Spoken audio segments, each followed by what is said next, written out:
सुब्बुलक्ष्मी पुरस्कार किस राज्य से संबंधित है? तो इसका आंसर हो जाएगा कर्नाटक। एमएस सुब्बुलक्ष्मी पुरस्कार कर्नाटक राज्य से संबंधित है। मुदिरई षणमुखवदी वो सुब्बुलक्ष्मी तमिलनाडु के मदुरई की कर्नाटक संगीत से संबंधित गायिका थी। वे भारत के सर्वोच्च नागरिक सम्मान भारत रत्न से सम्मानित होने वाली पहली संगीतकार थी और इन्हें भारत रत्न से पहली संगीतकार थी। इन्हें भारत रत्न पुरस्कार मिल चुका है और ये कहाँ से है? कर्नाटक से। नेक्स्ट क्वेश्चन है, सुंदरी के वृक्ष कहाँ पाए जाते हैं? तो इसका आंसर हो जाएगा पश्चिम बंगाल। सुंदरी वृक्ष पाए जाते हैं पश्चिम बंगाल में। सुंदरी वृक्ष मुख्य रूप से पश्चिम बंगाल में पाए जाते हैं। मैंग्रोव एक झाड़ीदार या छोटा पेड़ है जो तटीय खारे या खारे पानी में उगता है। लक्ष्य सेन किस खेल से संबंधित है? तो इसका आंसर हो जाएगा बैडमिंटन। लक्ष्य सेन बैडमिंटन से संबंधित है। मौजूदा समय में वे बैडमिंटन सर्किट के सर्वश्रेष्ठ युवा खिलाड़ियों में से एक है। 2022 उनके लिए खास रहा जब लक्ष्य ने इंडियन ओपन जीता। भारत को एक ऐतिहासिक थॉमस कप जीत में मदद मिली और ये लक्ष्य सेन किस खेल से संबंधित है? बैडमिंटन।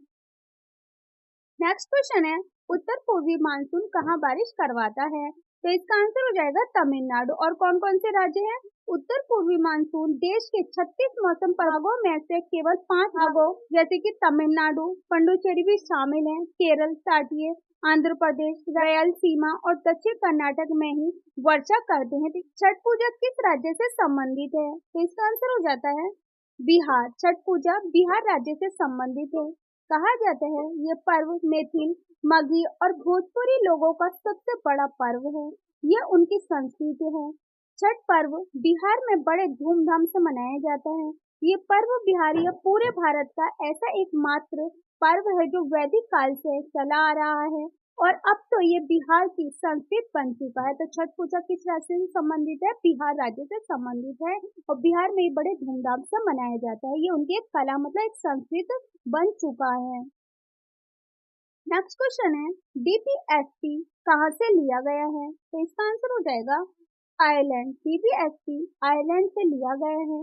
संवैधानिक प्रावधान भारत के संविधान के भाग 4 अनुच्छेद 36 से 51 में राज्य के नीति निर्देशक तत्व डीपीएसपी शामिल है। फ्रेंड्स, आर्टिकल से रिलेटेड भी क्वेश्चन पूछे जा रहे हैं तो मैंने आर्टिकल्स की भी वीडियो करा रखी है। अगर आप वॉच करना चाहते हैं नेक्स्ट एग्जाम के लिए, मैंने 3 वीडियो करा रखी है आर्टिकल से रिलेटेड। उनमें मैंने सभी आर्टिकल करवा दिए हैं कि कौन सा आर्टिकल ज्यादातर पूछे जा रहे हैं, वो सभी मैंने उन वीडियो में करा रखे हैं। उन वीडियो की प्लेलिस्ट बना रखी है, आप जाकर वॉच कर सकते हैं आने वाले एग्जाम के लिए। नेक्स्ट क्वेश्चन है, सैयद मुश्ताक अली ट्रॉफी 2022 किसने जीता? तो इसका आंसर हो जाएगा मुंबई। सैयद मुश्ताक अली ट्रॉफी 2022 में मुंबई ने जीता। इसको भी डिस्कस करते हैं। 2022 से 23 सैयद मुश्ताक अली ट्रॉफी भारत में वार्षिक T20 tournament Syed Mushtaq Ali trophy का 15वां संस्करण 18 अक्टूबर से 5 नवंबर 2022 तक खेले गए। इस टूर्नामेंट में सभी रणजी ट्रॉफी टीमों ने हिस्सा लिया था। मुंबई ने फाइनल में हिमाचल प्रदेश को 4 विकेट से हराकर अपना पहला खिताब जीता। और मुंबई ने कौन सा खिताब जीता? मुंबई ने पहला खिताब जीता अपना। मुंबई ने अली ट्रॉफी जीता 2022 में मुंबई ने। तो फ्रेंड्स, इस क्वेश्चन इस तरीके से पूछे जा रहे हैं, इसलिए मैं डिटेल में समझा रही हूँ कि इस क्वेश्चन को नेक्स्ट घुमाकर दे सकता है कि सैयद मुश्ताक अली ट्रॉफी मुंबई ने 2022 में जीता और किसको हराकर जीता। इस तरीके से क्वेश्चन पूछा जा सकता है क्योंकि हर क्वेश्चन को डिफरेंट वे में एग्जाम में दिया जा रहा है। जैसे कि लता मंगेशकर से रिलेटेड हो 9th में पूछा गया, 10 को भी सितंबर को भी पूछा गया, 11 सितंबर को भी पूछा गया। डिफरेंट वे में पूछा जा रहा है, इसीलिए मैं हर क्वेश्चन को डिटेल में समझा रही हूँ। नेक्स्ट क्वेश्चन है, राज्य विलय नीति की शुरुआत किसने करी? तो इसका आंसर हो जाएगा लॉर्ड डलहौजी।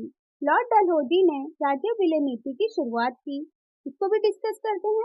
भारत में राज्य विलय नीति की शुरुआत लॉर्ड डलहौजी ने की थी। ये नीति जिसे व्यापक पक्ष का सिद्धांत भी कहते हैं, जिसे क्या कहते हैं? व्यापक का सिद्धांत भी कहते हैं।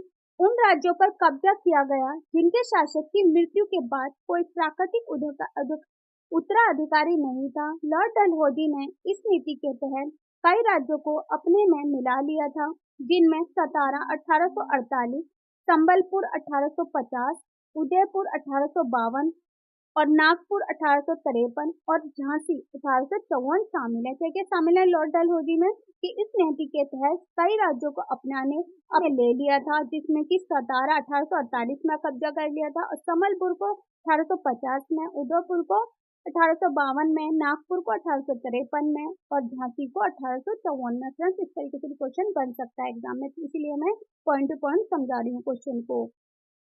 नेक्स्ट क्वेश्चन है, पुस्तक रामचरित के लेखक कौन है? तो इसका आंसर हो जाएगा संध्याकाल नंदी। संत पुस्तक से रिलेटेड भी एक या दो एग्जाम में क्वेश्चन पूछे जा रहे हैं। अब तक मैंने जितनी भी वीडियो कराई है तो पुस्तक से रिलेटेड भी क्वेश्चन पूछे जा रहे हैं और मैंने पुस्तक से रिलेटेड भी वीडियो करा रखी है, आप वॉच कर सकते हो। इसमें मैंने सभी क्वेश्चन ले लिए हैं, ऑथर से रिलेटेड कि कौन सी पुस्तक किसने लिखी है और किसके द्वारा वो पुस्तक लिखी गई है और कौन से लिखी गई है, वो सब मैंने उस वीडियो में ले रखा है, आप आने वाले एग्जाम के लिए वॉच कर सकते हैं। तो पुस्तक रामचरित के लेखक है संध्या काकर नंदी। संध्या काकर नंदी द्वारा लिखित पुस्तक रामचरित राजा रामपाल पर आधारित है। राजा रामपाल पाल वंश के एक महत्वपूर्ण शासक थे, जिन्होंने 11वीं सदी में बंगाल और बिहार पर शासन किया था। और इन्होंने कहाँ शासन किया था? 11वीं सदी में बंगाल पर और बिहार में शासन किया था। इन्होंने बंगाल और बिहार में शासन किया था 11वीं सदी में। नेक्स्ट क्वेश्चन है, भारत के केंद्र शासित प्रदेशों की साक्षरता दर को घटते क्रम में सजाएं। इसको साक्षरता मतलब जो भारत की साक्षरता दर है उसको घटते क्रम में सजाएं। जैसे कि भारत के केंद्र शासित प्रदेशों की साक्षरता दर को घटते क्रम में निम्नलिखित रूप से सूचीबद्ध किया गया है। जैसे कि लक्षद्वीप की साक्षरता दर कितनी है? 92.28%। दिल्ली की साक्षरता दर है 88%, 88.7%। दमन और दीव की है 87.07%। पुडुचेरी की है 86.55% और चंडीगढ़ की है 86.43%। अंडमान निकोबार द्वीप समूह की है 86.27%। दादरा और नगर हवेली की है 77.65%। तो सबसे ज्यादा साक्षरता दर कौन से देश की है? लक्षद्वीप की 92.28 और सबसे कम कौन से राज्य की है? दादरा और नगर हवेली की है 77.65%। तो फ्रेंड, आने वाले एग्जाम में क्वेश्चन बन सकता है कि भारत में सबसे ज्यादा साक्षरता दर किस राज्य की है? तो लक्षद्वीप की सबसे ज्यादा है और सबसे कम किसकी है? दादरा और नगर हवेली की। नेक्स्ट क्वेश्चन है, सुंदरी का पेड़ किस प्रकार के वन में पाया जाता है? तो इसका आंसर हो जाएगा जवारीय जंगल। जवारीय जंगल में सुंदरी का पेड़ वन में पाया जाता है। सही उत्तर है जवारीय वन है। सुंदरवन में सुंदरी और मैंग्रोव के वृक्ष पाए जाते हैं, जो भारत और बांग्लादेश में बंगाल की खाड़ी के तट पर ज्वारीय मैंग्रोव हैं। नेक्स्ट क्वेश्चन है, राज्य के नीति निर्देशक तत्वों का विचार कहाँ से लिया गया था? तो इसका आंसर हो जाएगा आयरलैंड। राज्य के नीति निर्देशक तत्वों का विचार लिया गया था आयरलैंड से। संवैधानिक प्रावधान, भारत के संविधान के भाग 4 अनुच्छेद 36 से 51 में राज्य के नीति निर्देशक तत्व DPSP शामिल हैं। वे आयरलैंड के संविधान से उधार लिए गए हैं, जिसने इसे स्पेन के संविधान से लिया है। और इसने कहाँ से लिया है? स्पेन के संविधान से लिया गया है। और ये कहाँ से उधार में लिए गए हैं? वे आयरलैंड के संविधान से उधार लिए गए हैं भाग 4 और अनुच्छेद 36 से 51 में। राज्य के नीति निर्देशक तत्व शामिल हैं और नीति निर्देशक तत्व इनका विचार कहाँ से लिया गया? आयरलैंड से। नेक्स्ट क्वेश्चन है, किस आयोग ने भारतीय रिजर्व बैंक की स्थापना की सिफारिश की? तो इसका आंसर हो जाएगा हिल्टन यंग आयोग। हिल्टन यंग आयोग ने भारतीय रिजर्व बैंक की स्थापना की सिफारिश की। इसको भी डिटेल में समझते हैं। भारतीय रिजर्व बैंक की स्थापना हिल्टन यंग आयोग की सिफारिशों के आधार पर की गई थी। भारतीय रिजर्व बैंक अधिनियम 1934 का द्वितीय बैंक के कामकाज का वैधानिक आधार प्रदान करता है, जिसने 1 अप्रैल 1935 को परिचालन शुरू किया। नेक्स्ट क्वेश्चन है, हड़प्पा नीति किसने बनाई थी? तो इसका आंसर हो जाएगा लॉर्ड डलहौजी। हड़प्पा नीति लॉर्ड डलहौजी ने बनाई थी। लॉर्ड डलहौजी द्वारा तैयार की गई थी। लॉर्ड डलहौजी 1848 से 1856 तक का भारत के गवर्नर जनरल थे। लॉर्ड डलहौजी कब तक भारत के गवर्नर जनरल है? 1848 से 1856 तक। आने वाले एग्जाम में क्वेश्चन बन सकता है। हड़प्पा नीति के अनुसार शासकों के स्वाभाविक उत्तराधिकारी की अनुपस्थिति में हिंदू भारतीय राज्यों का विनाश किया गया था। लॉर्ड डलहौजी ने इस बात पर बल दिया कि शासन करने का पश्चिम तरीका पूर्व की तुलना में बेहतर कौन सा राज्य नंदी पुरस्कार देता है? तो इसका आंसर हो जाएगा आंध्र प्रदेश। आंध्र प्रदेश नंदी पुरस्कार देता है। इसको डिस्कस करेंगे फ्रेंड्स। डिस्कस हर क्वेश्चन को इसलिए कर रहे हैं क्योंकि क्वेश्चन जो है वो रिपीट हो रहे हैं और अलग अलग तरीके से पूछे जा रहे हैं, इसलिए हर क्वेश्चन को उसका मैंने की पॉइंट्स भी दिए हुए हैं ताकि आपको एग्जाम टाइम में कोई प्रॉब्लम ना हो आने वाले एग्जाम के लिए। तो डिस्कस करते हैं। आंध्र प्रदेश सरकार द्वारा प्रतिवर्ष प्रदान किया जाता है। इस पुरस्कार का नाम लेपाक्षी में बड़े ग्रेनाइट बेल के नाम पर रखा गया, जो तेलुगु लोगों का एक सांस्कृतिक और ऐतिहासिक प्रतीक है। नंदी पुरस्कार 4 श्रेणियों में प्रस्तुत किए जाते हैं: स्वर्ण, रजत, कांस्य और तांबा। ये पुरस्कार 1977 में आंध्र प्रदेश सरकार द्वारा राज्य की सांस्कृतिक और कलात्मक विरासत में तेलुगु सिनेमा के योगदान को मान्यता देने के लिए स्थापित किया गया था। तो नंदी पुरस्कार कौन से राज्य में दिया जाता है? आंध्र प्रदेश में। और ये 5 श्रेणियों में दिया जाता है। श्रेणियों में दिया जाता है स्वर्ण, रजत, कांस्य और तांबा। और कब से इसकी शुरुआत हुई थी? 1977 में आंध्र प्रदेश सरकार द्वारा राज्य की सांस्कृतिक और कलात्मक विरासत में तेलुगु सिनेमा के योगदान को मान्यता देने के लिए स्थापित किया गया था।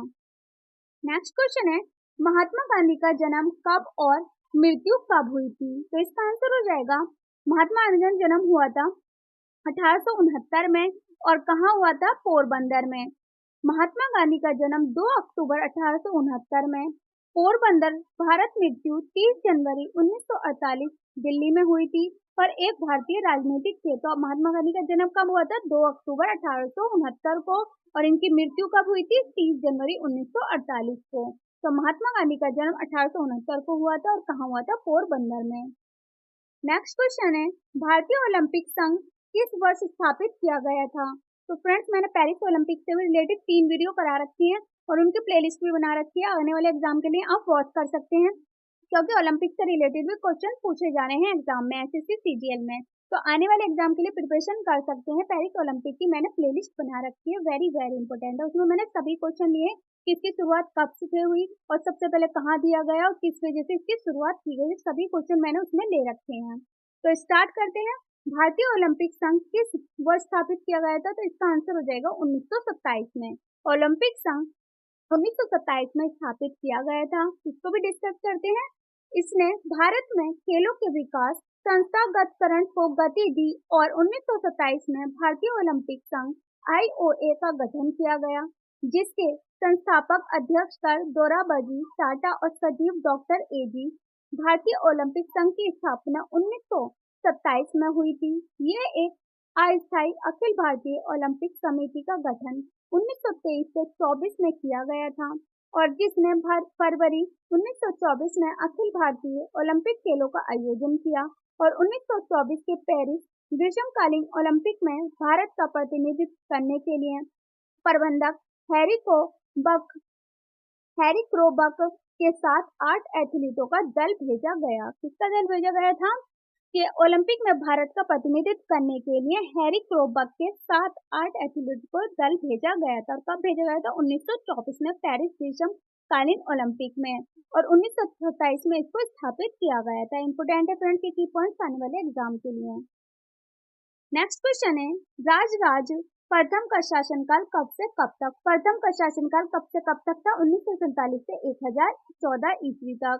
राजराजा प्रथम 1947 ईस्वी से 1014 ईस्वी, जिन्हें राजराजा महान के नाम से भी जाना जाता है, एक चोल सम्राट थे जिन्होंने 1985 ईस्वी से 1014 ईस्वी तक शासन किया और उस समय दक्षिण में सबसे शक्तिशाली राजा थे।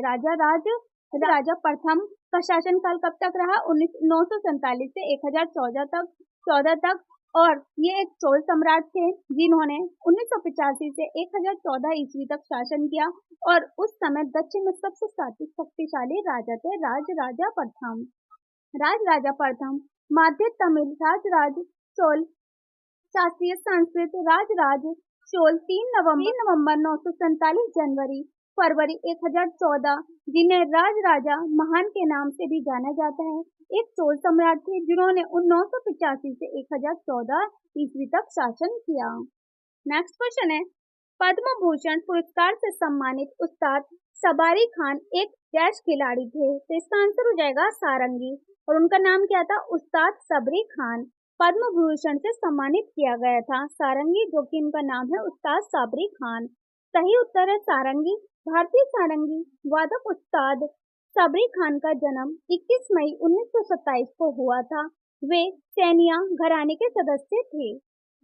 नेक्स्ट क्वेश्चन है, शुंग वंश की स्थापना किसने की थी? तो इसका आंसर हो जाएगा पुष्यमित्र शुंग ने। पुष्यमित्र शुंग ने शुंग वंश की स्थापना की थी। शुंग अंतिम मौर्य सम्राट बृहद्रथ मौर्य के सेनापति थे।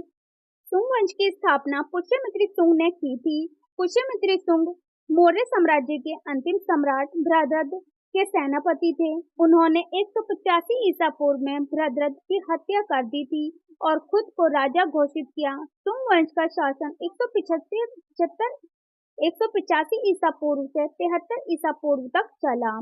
शुंग वंश ने बृहद्रथ की हत्या कर दी और अपने आप को ही राजा घोषित कर लिया। शुंग वंश का शासनकाल 185 ईसा पूर्व से 73 ईसा पूर्व तक रहा। तो शुंग वंश की स्थापना किसने की थी? पुष्यमित्र शुंग ने।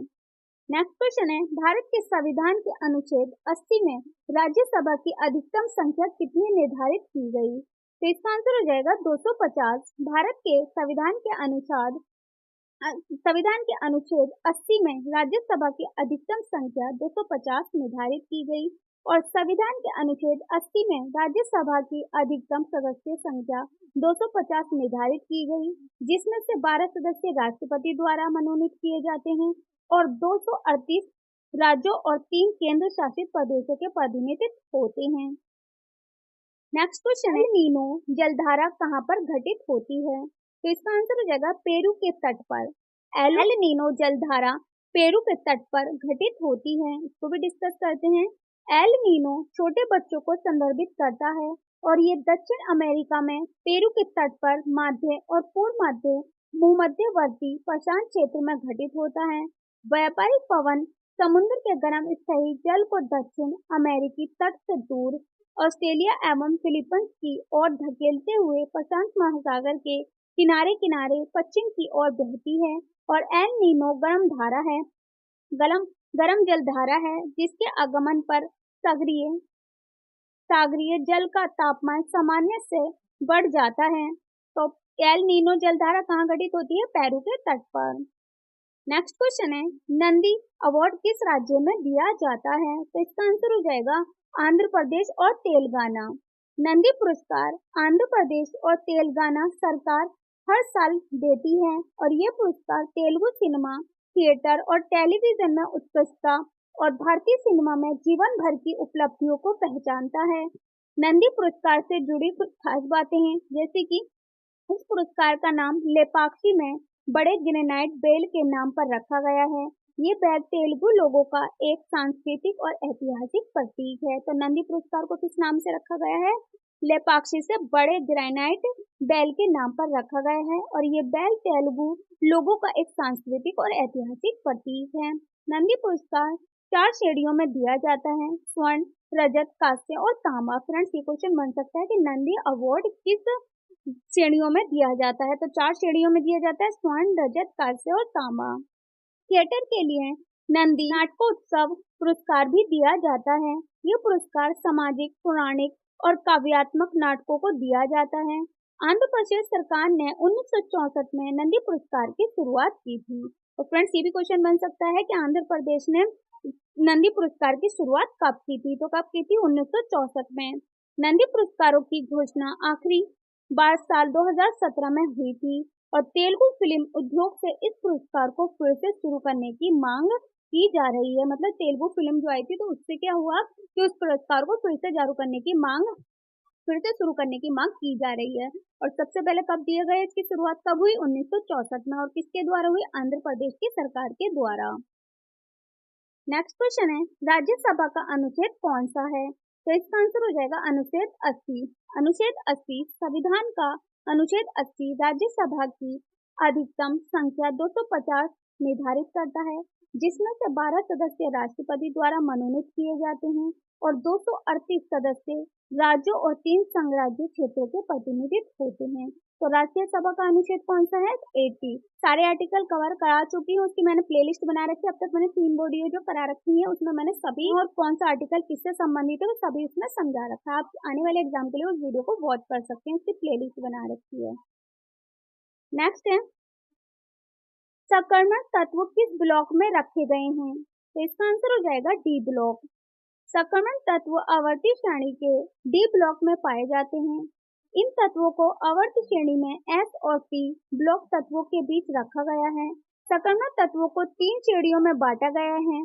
पहली सकर्मक श्रृंखला एस सी से सी यू तक के तत्व और दूसरी सकर्मक श्रृंखला वाई से ए जी तक के तत्व और तीसरी सकर्मक श्रृंखला एल ए और एच एफ से ए यू तक के तत्व। तो सकर्मक तत्व किस ब्लॉक में रखे गए हैं? D block. आने वाले एग्जाम में की पॉइंट से पूछे जा सकते हैं। नेक्स्ट है संविधान का अनुच्छेद 51A से किससे संबंधित है? तो इसका आंसर हो जाएगा भारतीय संविधान का अनुच्छेद 51A मौलिक कर्तव्यों से संबंधित है। इसको भी डिस्कस करते हैं। मौलिक कर्तव्यों को सभी नागरिकों का नैतिक दायित्व बताया गया है कि वे देशभक्ति को बढ़ावा देने और भारत की एकता की रक्षा में योगदान देने और मौलिक कर्तव्य भारतीय संविधान के भाग 4A के अंतर्गत शासित है। मन्नार की खाड़ी कहाँ स्थित है? तो इसका आंसर हो जाएगा ये खाड़ी भारत के दक्षिण पूर्व सिरे और श्रीलंका के पश्चिम तट के बीच स्थित है। तो मन्नार की खाड़ी कहाँ स्थित है? दक्षिण पूर्व सिरे और श्रीलंका के पश्चिम तट के बीच स्थित है। भारत के रामेश्वर द्वीप से लेकर श्रीलंका के मन्नार द्वीप तक चूना पत्थर से बने द्वीपों की राम सेतु नामक एक श्रृंखला इस खाड़ी को पाक खाड़ी से पृथक करती है और दक्षिण भारत अमीर बर्नी नदी और श्रीलंका की अरुवी और अरु नदी इस खाड़ी से गिरती है, इस खाड़ी में गिरती है। नेक्स्ट क्वेश्चन है भारत कब बैडमिंटन विश्व चैंपियनशिप की मेजबानी करेगा? तो इसका आंसर हो जाएगा 2026।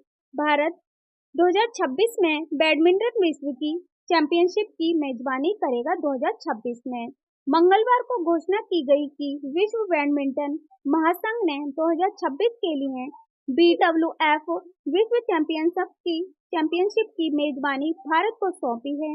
ये दूसरी बार होगा कि जब भारत इस प्रीमियर टूर्नामेंट की मेजबानी करेगा जो ओलंपिक वर्ष को छोड़कर हर साल आयोजित किया जाता है। भारत ने 2009 में हैदराबाद में BWF विश्व चैंपियनशिप की मेजबानी की थी। कब की थी? 2009 में। और भारत अब कब बैडमिंटनशिप की मेजबानी करेगा? 2026 में। नेक्स्ट क्वेश्चन है 2023 क्रिकेट वर्ल्ड कप का फाइनल किसके बीच खेला गया? तो इसका आंसर हो जाएगा ऑस्ट्रेलिया। विश्व का 2023 क्रिकेट वर्ल्ड कप ऑस्ट्रेलिया के बीच फाइनल खेला गया। इसको भी डिस्कस करते हैं फ्रेंड्स। में हर एक क्वेश्चन के की पॉइंट। ट्रेविस हेड ने शतक बनाकर ऑस्ट्रेलिया को 6 विकेट से जीत दिलाई और उन्हें मैन ऑफ द मैच घोषित किया गया। आईसीसी क्रिकेट विश्व कप 2023 में भारत की 10 मैचों की जीत का सिलसिला रविवार को नरेंद्र मोदी स्टेडियम में फाइनल मुकाबले में ऑस्ट्रेलिया के खिलाफ 6 विकेट की हार के साथ समाप्त हो गया। तो 2023 में किसने वर्ल्ड कप जीता था? ऑस्ट्रेलिया ने। और टोटल इंडिया ने कितने मैच जीते थे? 10 मैच जीते थे, जिसमें कि 11वां मैच जो है इंडिया हार गया था। और किससे हारा था? ऑस्ट्रेलिया था। तो आने वाले एग्जाम में क्वेश्चन भी पूछे जा सकते हैं। नेक्स्ट है तिहाड़ ताली नृत्य किस राज्य से संबंधित है? तो इसका आंसर हो जाएगा राजस्थान। तिहाड़ ताली नृत्य राजस्थान का प्रसिद्ध लोक नृत्य है। ये कमांड जाति द्वारा किया जाता है। शिव के ताल और पार्वती के लय से ताल शब्द बना है। कमांड जाति की स्त्रियां शरीर पर तेहरे मानकर इस नृत्य को करती हैं स्त्रियां। और ये तिहाड़ ताली नृत्य कहाँ पर प्रसिद्ध है? राजस्थान में प्रसिद्ध है। नेक्स्ट क्वेश्चन है जायद की फसल कौन सी नहीं है? तो इसका आंसर हो जाएगा सरसों। सरसों जायद की फसल नहीं है। जायद की फसल नहीं है। जायद के मौसम में उगाई जाने वाली कुछ फसलों के नाम ये हैं। जायद की फसल के कौन कौन से नाम हैं? आलू, सोयाबीन, सूरजमुखी, ये जायद की फसलें हैं। खरीफ और रबी के मौसम के बीच के छोटे से मौसम को जायद का मौसम कहते हैं। इस मौसम में उगाई जाने वाली फसलों को जायद की फसलें कहते हैं। वहीं रबी की फसलों में गेहूं, सरसों, दालें, जौ जैसी फसलें आती हैं। इन फसलों को सर्दियों की फसलें भी कहा जाता है। रबी की फसलों को बोना मानसून के मौसम के खत्म होने के बाद या सर्दियों के मौसम की शुरुआत में किया जाता है। तो फ्रेंड्स, ये एग्जाम में क्वेश्चन बन सकता है कि रबी की फसलों को कब उगाया जाता है। तो रबी की फसलों को बोना मानसून के मौसम के खत्म होने के बाद या सर्दियों के मौसम की शुरुआत में किया जाता है। और खरीफ फसलों को कब प्रयोग किया जाता है? खरीफ और रबी के मौसम के बीच के छोटे से मौसम को जायद मौसम कहते हैं। और जायद की फसल कौन सी नहीं है? सरसों। नेक्स्ट क्वेश्चन है, 1791 में हिंदू यूनिवर्सिटी कहाँ स्थापित की गई है? तो इसका आंसर हो जाएगा, हिंदू कॉलेज की स्थापना साल 1791 में बनारस में हुई थी। इसे सांस्कृतिक कॉलेज के नाम से भी जाना जाता था। इसकी स्थापना प्राचीन सांस्कृतिक ग्रंथों का अध्ययन बढ़ावा देने के लिए की गई थी। तो 1791 में हिंदू यूनिवर्सिटी बनारस में स्थापित की गई थी। नेक्स्ट क्वेश्चन है, धारा का यूनिट क्या होता है? तो इसका आंसर हो जाएगा एसआई मात्रक। एसआई मात्रक धारा का यूनिट होता है। इसको भी डिस्कस करते हैं। विद्युत धारा का एसआई मात्रक एम्पियर होता है। विद्युत धारा का मापन कूलम्ब प्रति सेकंड की इकाइयों में किया जाता है। आवेश की एसआई इकाई कूलम्ब होती है। धारा सेल के ऋणात्मक टर्मिनल से धनात्मक टर्मिनल की ओर प्रभावित होती है। अगर किसी चालक के अनुप्रस्थ काट से t समय में आवेश Q प्रभावित होता है तो धारा I is equal to Q upon T होगी। तो धारा का यूनिट क्या होता है? SI मात्रक। विद्युत धारा का SI मात्रक एम्पियर होता है। नेक्स्ट क्वेश्चन है, राष्ट्रपति द्वारा राज्यसभा में कितने सदस्य मनोनीत करता है? तो इसका आंसर हो जाएगा 250। राज्यसभा में अधिकाधिक 250 सदस्य होंगे और 238 सदस्य राज्यों तथा संघ राज्य क्षेत्रों के प्रतिनिधित्व होंगे तथा 12 सदस्यों को राष्ट्रपति द्वारा नामांकित किया जाएगा। लास्ट क्वेश्चन है, संविधान का अनुच्छेद 123 किससे संबंधित है? तो इसका आंसर हो जाएगा, भारत के संविधान का अनुच्छेद 123 राष्ट्रपति की अध्यादेश जारी करने की शक्ति से जुड़ा है। इस अनुच्छेद के मुताबिक राष्ट्रपति तभी आदेश जारी कर सकते हैं जब संसद के दोनों सदन या कोई एक सदन सत्र में ना हो। राष्ट्रपति को ये अधिकार तब मिलता है जब उन्हें लगता है कि मौजूदा परिस्थितियों में तुरंत कार्रवाई जरूरी है। तो संविधान का अनुच्छेद 23 किससे संबंधित है? राष्ट्रपति की अध्यादेश जारी करने की शक्ति से जुड़ा है। और राष्ट्रपति को यह अधिकार तब मिलता है जब उन्हें लगता है कि मौजूदा परिस्थितियों में तुरंत कार्रवाई जरूरी है। तो फ्रेंड्स, इंपॉर्टेंट है, ये सभी क्वेश्चन मैंने करा रखे हैं। आपको वीडियो पसंद आई तो वीडियो को लाइक एंड सब्सक्राइब करना ना भूलें, साथ में बेल आइकन को प्रेस करें ताकि हर वीडियो के लेटेस्ट अपडेट आपको टाइम पर मिलती रहे। और मेरी वीडियो कैसी लगी कमेंट बॉक्स में लिखना मत भूलना। और आपको नेक्स्ट कौन से टॉपिक पर वीडियो चाहिए मुझे कमेंट बॉक्स में लिखकर बता सकते हैं। Thanks for watching my